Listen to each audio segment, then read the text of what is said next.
Hi అండి. Welcome to my YouTube channel. ఎప్పుడూ normal idli కాకుండా కొంచెం డిఫరెంట్‌గా వెజిటేబుల్ ఇడ్లీ ఎలా చేయాలో చూసేద్దాం రండి.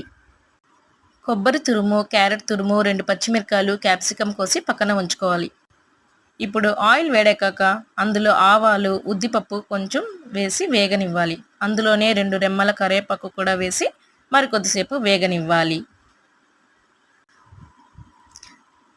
తరిగిన 2 పచ్చిమిరపకాయలు అలాగే క్యాప్సికమ్ కూడా వేసి 2 నిమిషాలు బాగా వేయించుకోవాలి.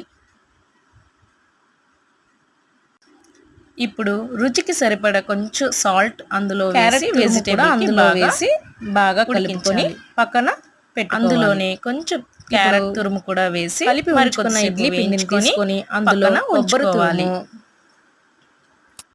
ఇప్పుడు ఇడ్లీ పిండి తీసుకొని అందులో కొంచెం ఉప్పు, కొంచెం సోడా వేసి కలుపుకొని కొబ్బరి తురుము కూడా అందులో యాడ్ చేయాలి. కలిపి ఉంచిన వెజిటేబుల్ మిశ్రమాన్ని కూడా ఇందులో వేసి బాగా కలుపుకోవాలి. కొంచెం కొత్తిమీర కూడా వేసి కలుపుకొని పక్కన పెట్టుకోవాలి. ఇప్పుడు ఇడ్లీ పాత్రలు తీసుకొని ఆయిల్ అప్లై చేసుకొని కలిపి ఉంచిన పిండిని ఇందులో పోసి హై ఫ్లేమ్లో 20 నిమిషాలు బాగా ఉడికించాలి.